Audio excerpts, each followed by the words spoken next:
The Boy Who Gave Up. David Parker was just a normal 16-year-old boy. He lived in a small town where life moved slowly. His parents worked long hours in a bakery, and he often stayed alone at home. David was not very good at school, and he was not good at sports either. Every time he tried something new, he would give up after a few days. "I'm just not smart," he would say to himself. "Other kids are better than me. I can't do this."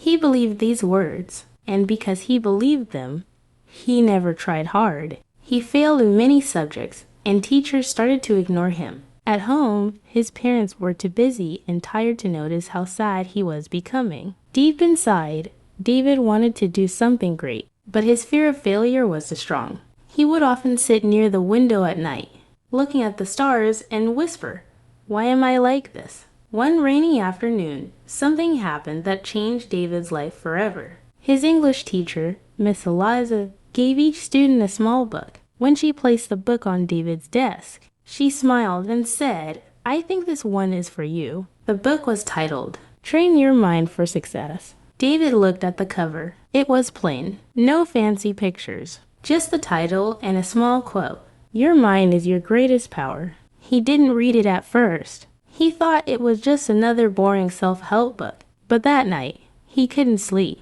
His thoughts were heavy. So he picked up the book and opened the first page. The first chapter was called, "Your Thoughts Shape Your Life." The words were simple but powerful. It said that the things we think about every day become our reality. If we think we are weak, we become weak. If we think we are strong, we start acting strong. David sat up in bed, surprised. Is that true? He asked himself, can my thoughts really change my life? He kept reading. The next day, David woke up earlier than usual. The book had a small activity at the end of each chapter. The first one said, "Write down 3 negative thoughts you often say to yourself. Now change them into positive ones." David picked up his notebook and wrote, "I can't do anything. Gives I can learn anything with practice. I'm not smart. Gives I'm getting better every day. Nobody believes in me. Gives I believe in myself." He didn't believe these new sentences at first. They felt strange,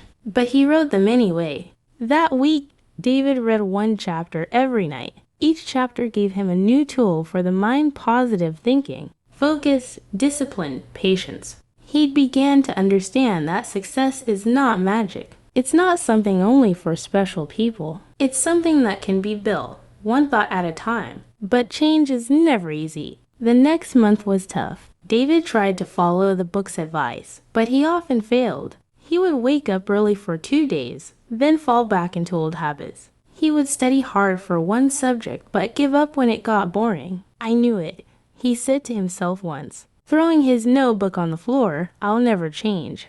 Tears filled his eyes. He felt broken. He wanted to give up again. But then he remembered one sentence from the book. Fall 7 times. Stand up 8. He picked up the notebook and looked at the page where he had written his positive thoughts. He read them out loud, his voice shaking. "I believe in myself. I'm getting better every day." That night, David made a promise to himself. No matter how many times I will stand up again. David started to build a new life. Step by step, he created a morning routine. Wake up at 6 a.m.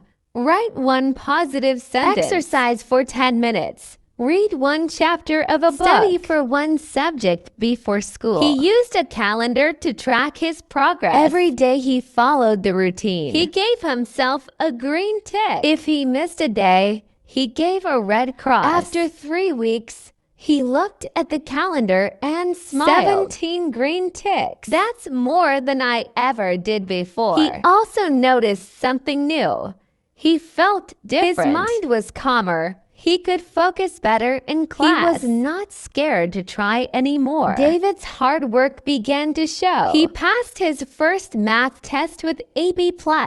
It wasn't perfect, but it was the best grade he had ever received. His teacher wrote, "Good effort, David," on the paper. He couldn't stop smiling. In English class, Miss Eliza asked him to read a short story in front of the class. His hands were shaking, but he remembered to breathe and focus. When he finished reading, the class clapped. Some students looked at him with respect. I did it, he thought. I really did it. As David grew stronger inside, he began to help others. He noticed a boy in class who sat alone, just like he used to. His name was Jason.